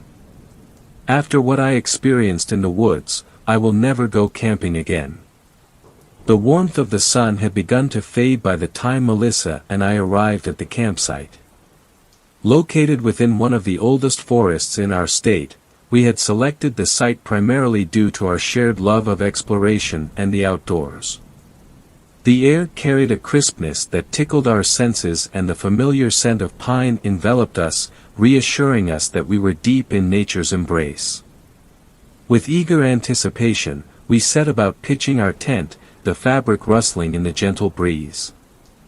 The dancing flames of our well-lit fire illuminated our surroundings, casting flickering shadows that danced across the nearby trees. As the crackling fire glowed in the darkness, we felt a surge of excitement coursing through our veins. The allure of the unknown beckoned to us, fueling our desire to explore the mysteries that lay hidden within the depths of the woods. Leaving the safety of our campsite behind, we ventured into the enigmatic forest, our senses heightened by our anticipation of the adventures that awaited. The serenity of our surroundings gradually gave way to a sense of awe as we marveled at the towering trees, their branches intertwining above us, creating a canopy that obscured the sky. Each step we took, the crunch of fallen leaves beneath our feet echoed through the silent woods. The twilight hours cast a mystical aura over our journey, the fading light painting long, haunting shadows across our path. An uneasy tension settled over our shoulders, as the silence of the woods began to buzz with an indiscernible energy. Nervous glances were exchanged between us, and vague whispers of discomfort danced on our lips. Melissa's grip on my hand tightened, mirroring the rapid rhythm of my heart. In hushed voices, we attempted to reassure ourselves that our unease was merely a product of overactive imaginations. But every rustle in the underbrush, every snap of a twig, pushed that reassurance further from our grasp. The vastness of the ancient woods started to transform from a source of excitement to a labyrinth of anxiety. The looming silhouettes of gnarled tree trunks and twisted branches became an obstacle course, challenging us to find our way. We concentrated on retracing our steps, following the trail markers that had helped us navigate the woods in the past. But this time, they seemed deceitful, mischievous even, as they led us astray. Doubt began to creep into our thoughts, seeping through the cracks in our confidence. Panic knotted in the pit of my stomach as it became apparent that we had lost our way. A shiver ran down my spine as our surroundings began to blur, each tree resembling the next, leaving us disoriented and trapped amidst the foreboding wilderness. Melissa's voice quivered with concern, her eyes searching for any signs of our campsite. Even the comforting warmth of our fire felt leagues away. As night began to blanket the forest, stars began to twinkle overhead. But instead of offering solace, they seemed to mock us, distant and indifferent to our struggles. Fear wrapped its icy fingers around our throats, squeezing the last remnants of confidence from our minds. Though we stood side by side, our once unyielding bond now wavered in the face of uncertainty. The forest, once a place of wonder and adventure, had transformed into an oppressive maze that swallowed our hopes and dreams. We knew we had to find a way out, to escape this claustrophobic nightmare. But where could we turn when every direction seemed equally foreign?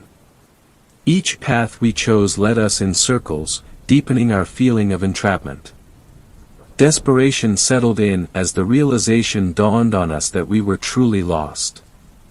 The darkness, once a mere backdrop to our exploration, now became an accomplice to our fear, concealing unknown dangers that lurked at every turn.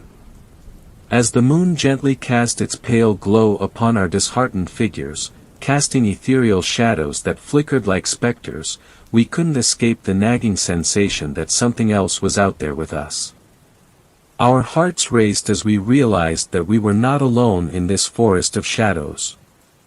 Unseen eyes bore into our souls, making every hair on our neck stand on end. The presence of an unknown force grew stronger, its intentions ambiguously threatening. We took tentative steps forward, our senses on high alert, our minds consumed by the eerie aura that pervaded the woods. The once harmonious symphony of nocturnal creatures was replaced by an unsettling silence. It was in that tense moment that we felt the first true whispers of danger, the inescapable feeling that something sinister lurked concealed in the darkness, stalking us with vicious intent. With every crackle of the underbrush, our apprehension grew, as did our resolve to find a way back to safety. Melissa's hand trembled in mine as her fearful gaze searched for any sign of familiarity, any flicker of hope in this labyrinth of despair. We moved forward hesitantly, like prey sensing the approach of a predator, our steps measured and cautious. But in this newfound depth of darkness, certainty became elusive, and every path seemed to lead us further into the unknown. With no alternative but to keep pushing forward, we pressed on, our determination masking the raw fear that had taken hold of us. The night grew deeper, the blanket of darkness enveloping us in its cold embrace. I could hear the pounding of my heartbeat in my ears, the rhythm becoming one with the ominous silence that enveloped our surroundings.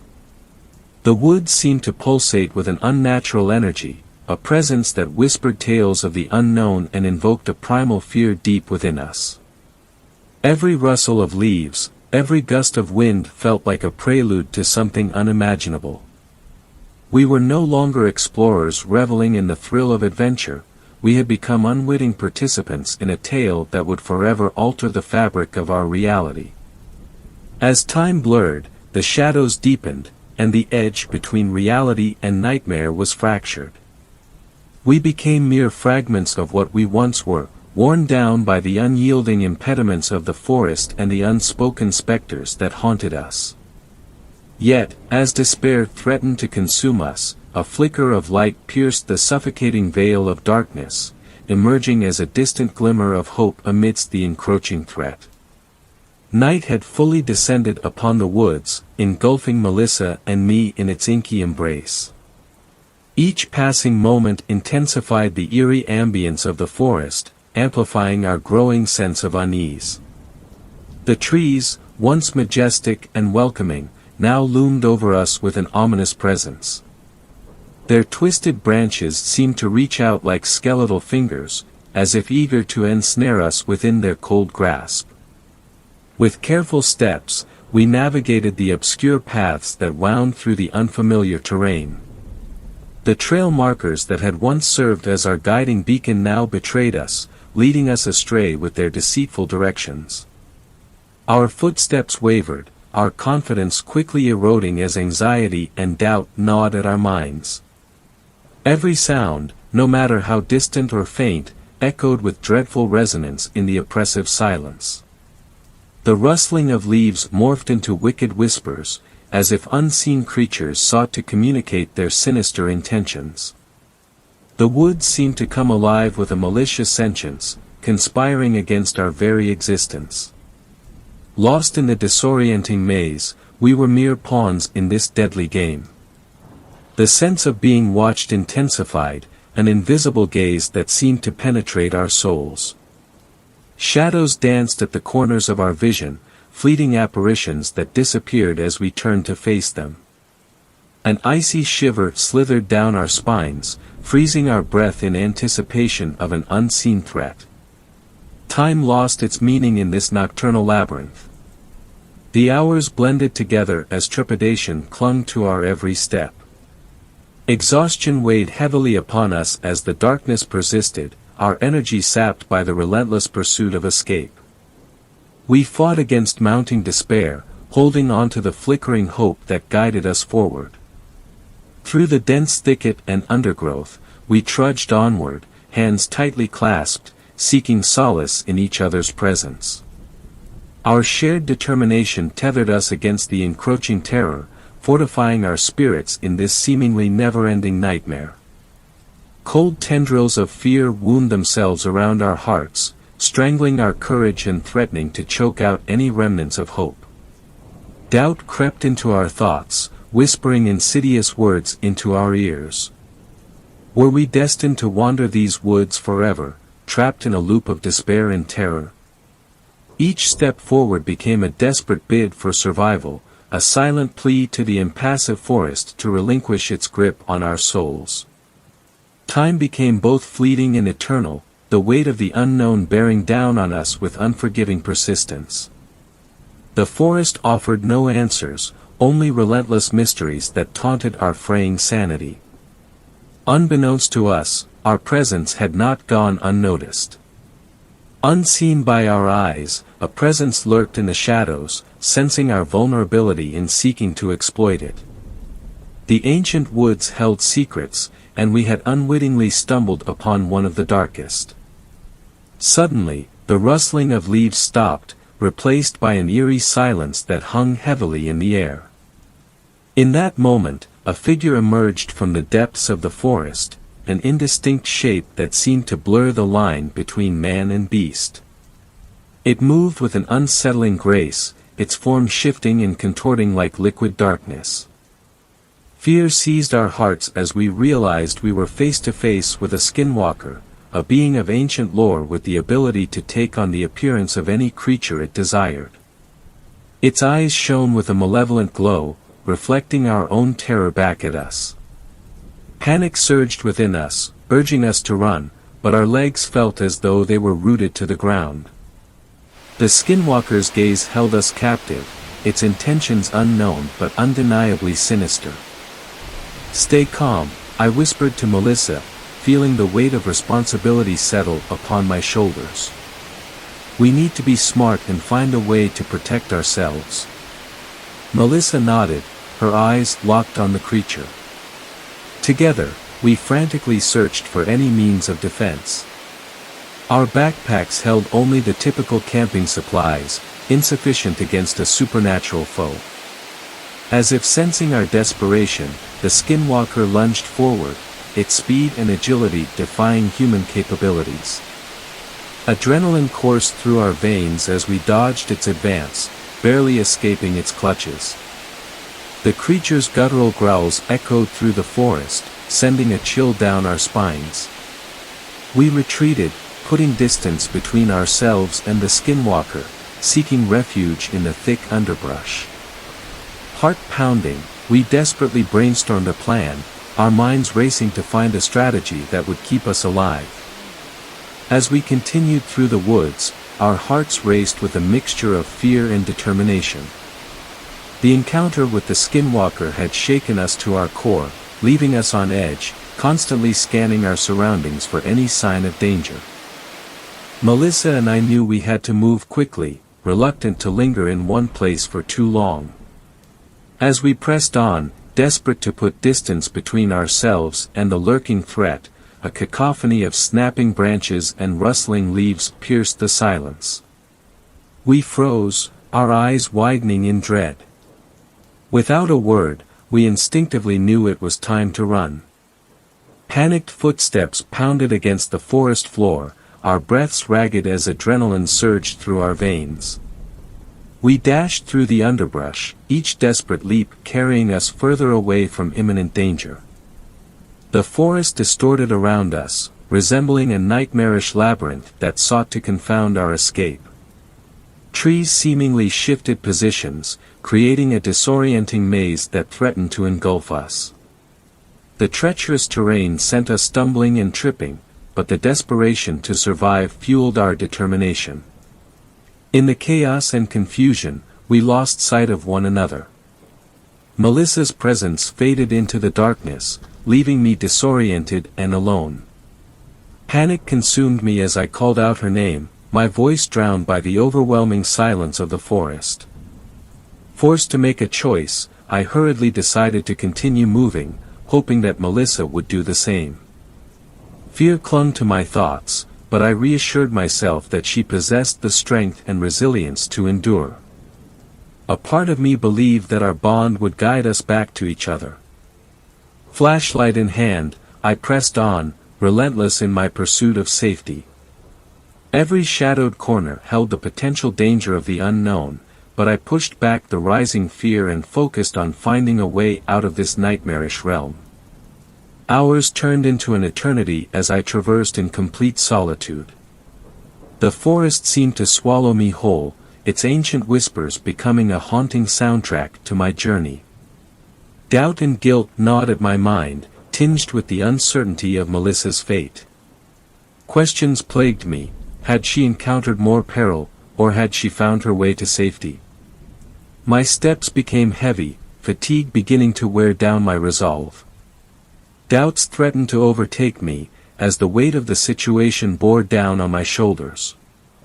But then, a glimmer of hope pierced the darkness, a faint glow ahead, like a beacon of salvation. With renewed vigor, I hastened toward the light, yearning for the respite it promised. As I drew closer, the glow revealed itself to be the soft radiance of a moonlit clearing. A sense of cautious relief washed over me, but the knowledge that Melissa was not by my side cast a shadow over my relief. I took a moment to catch my breath, basking in the cool evening air. As I scanned my surroundings, a tattered piece of cloth caught my attention. It hung from a nearby tree branch, its fabric torn and weathered. My heart skipped a beat as I recognized it as a fragment of Melissa's hoodie. A mixture of apprehension and hope flooded my senses, uncertain of what this discovery meant. Had Melissa passed this way? Had she encountered danger or found temporary refuge? The questions taunted my weary mind, urging me to find answers. Resolutely, I made the decision to search for any further signs or clues that would lead me closer to Melissa's whereabouts. I gathered the fragment of cloth, holding it close as a talisman of hope. With the moonlight as my guide, I plunged back into the forest, determined to unmask the secrets hidden within its depths and reunite with Melissa. As I retraced my steps through the dense forest, a sense of unease settled in my chest. The minutes turned into hours as I called out Melissa's name, but there was no sign of her. Anxiety gnawed at me, and I couldn't shake the nagging thought that something sinister may have befallen her. Pushing fear aside, I pressed on, determined to leave no stone unturned in my search for Melissa. Every rustle of leaves or snap of twigs inflated my heart rate, as if amplifying my awareness of the lurking dangers around me. Yet, I couldn't let fear paralyze me. Melissa needed me, and I needed to find her. The moon cast its ethereal glow upon the forest, illuminating my path and guiding my steps. Even as hope flickered within me, a voice in the back of my mind reminded me that time was slipping away. The night was growing colder, and the darkness seemed to thicken as I ventured deeper. With each passing moment, a sense of urgency ignited within me. I switched my focus from calling out her name to meticulously scouring the surroundings, examining every nook and cranny for any signs of her presence. Yet, as my search intensified, the presence of the skinwalkers weighed heavily on my thoughts. At some point, I stumbled upon a clearing, bathed in moonlight and seemingly untouched by the eerie stillness of the forest. My heart raced with anticipation, hoping that this would be the moment I found Melissa safe and sound. But as I stepped closer, my hope dissolved into disappointment. The clearing was serene, devoid of any trace of Melissa. A deep sigh left my lips, mingling with the whispers of the wind. Doubt began to consume me once again. Was it possible that the skinwalkers had taken her? The uncertainty gnawed at my core, but I couldn't allow myself to succumb to despair. I had to keep searching, adapt, and find a way to bring Melissa back.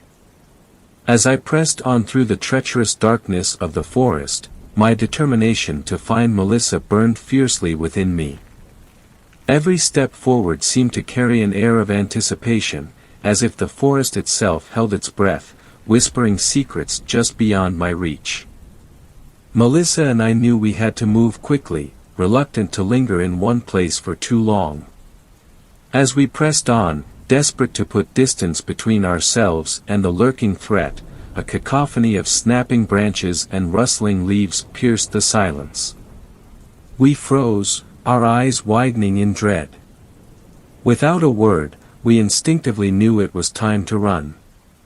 Panicked footsteps pounded against the forest floor, our breaths ragged as adrenaline surged through our veins. We dashed through the underbrush, each desperate leap carrying us further away from imminent danger. The forest distorted around us, resembling a nightmarish labyrinth that sought to confound our escape. Trees seemingly shifted positions, creating a disorienting maze that threatened to engulf us.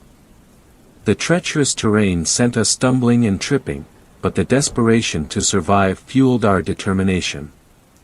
In the chaos and confusion, we lost sight of one another. Melissa's presence faded into the darkness, leaving me disoriented and alone. Panic consumed me as I called out her name, my voice drowned by the overwhelming silence of the forest. Forced to make a choice, I hurriedly decided to continue moving, hoping that Melissa would do the same. Fear clung to my thoughts, but I reassured myself that she possessed the strength and resilience to endure. A part of me believed that our bond would guide us back to each other. Flashlight in hand, I pressed on, relentless in my pursuit of safety. Every shadowed corner held the potential danger of the unknown, but I pushed back the rising fear and focused on finding a way out of this nightmarish realm. Hours turned into an eternity as I traversed in complete solitude. The forest seemed to swallow me whole, its ancient whispers becoming a haunting soundtrack to my journey.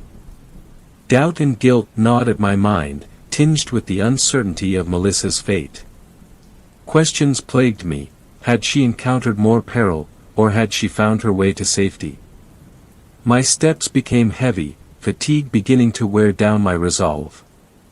Doubts threatened to overtake me, as the weight of the situation bore down on my shoulders. But then, a glimmer of hope pierced the darkness, a faint glow ahead, like a beacon of salvation.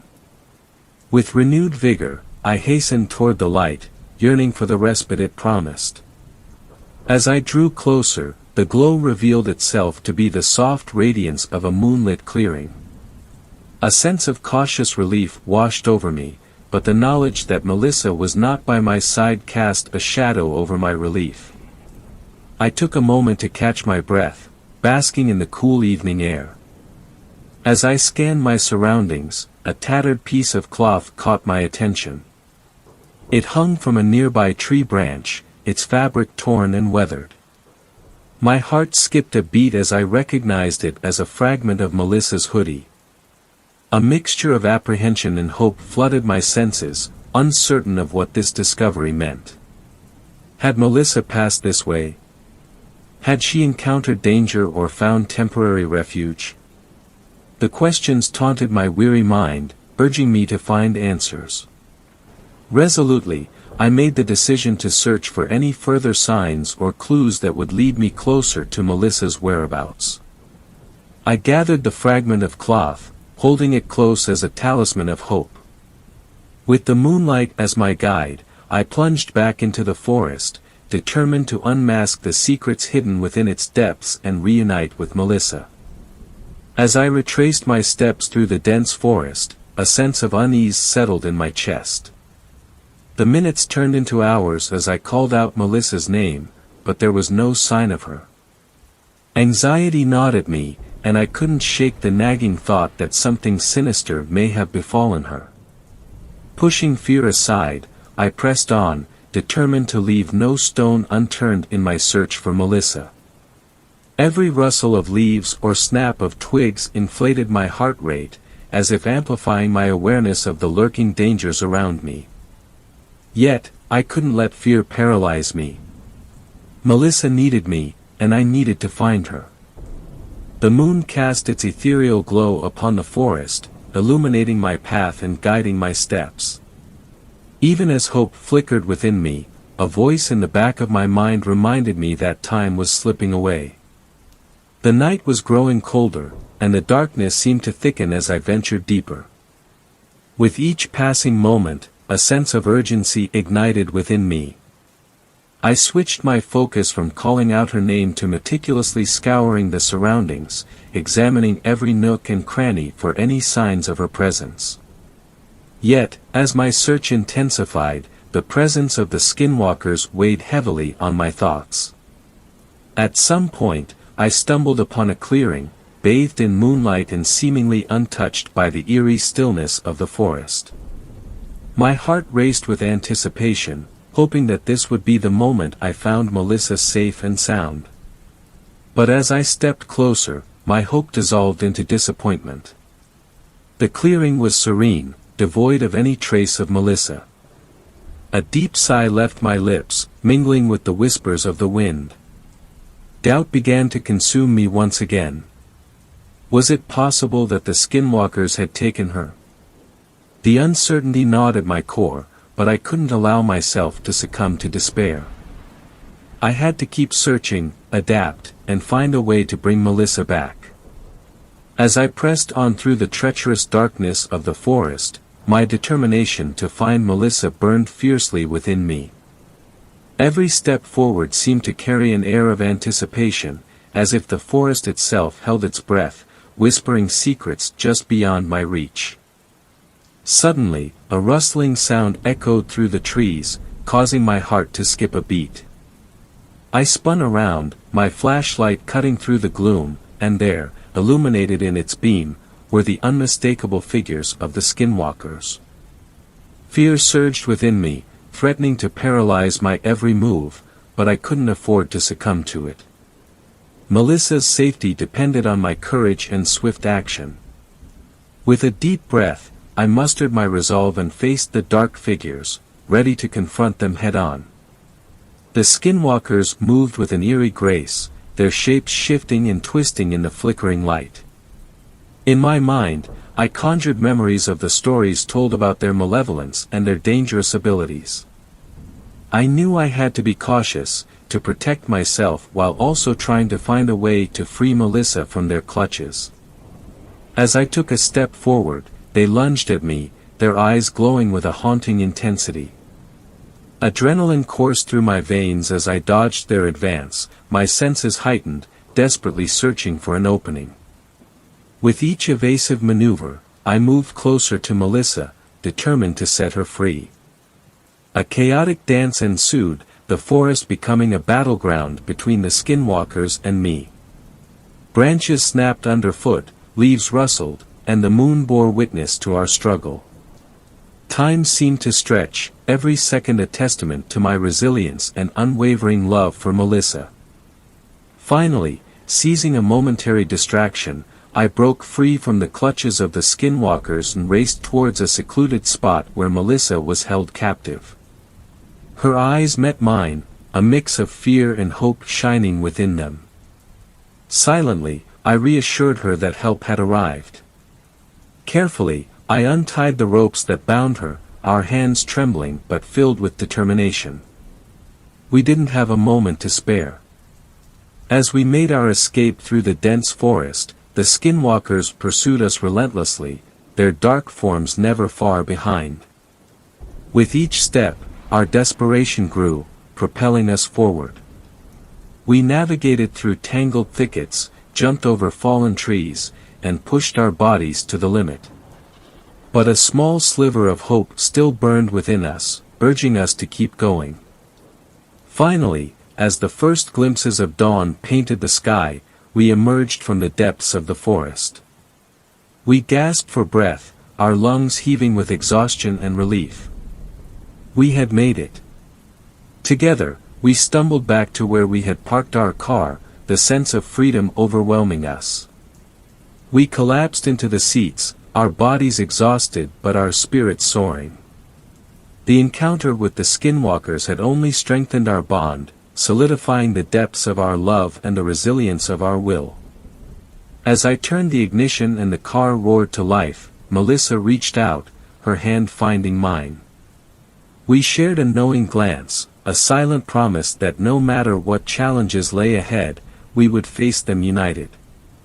Days had passed since our escape from the haunting depths of the forest, and Melissa and I attempted to resume a semblance of normalcy. Yet, a sense of underlying unease lingered within me, casting a shadow of doubt over our newfound freedom. Subtle changes in Melissa's behavior caught my attention. There were moments when her gaze seemed distant, filled with an otherworldly longing. Her movements became more fluid, her grace seemingly beyond human capabilities.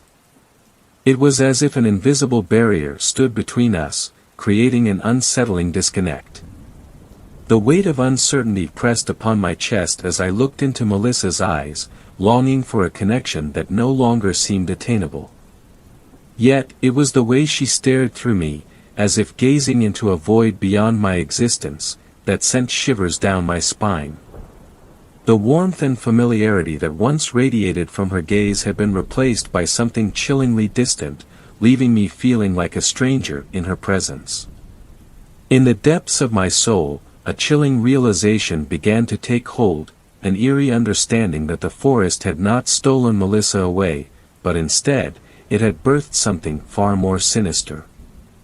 As the whispers of the wind carried an unsettling melody, I couldn't escape the bone-chilling truth that the woman I once knew, the love of my life, had become a haunting presence, an embodiment of the very darkness that had lurked in the depths of those woods. Thanks a lot for watching the video till the end. Subscribe to our channel Horror in Detail. Drop your opinions/suggestions in the comments section, and like the video as it helps with the YouTube algorithm.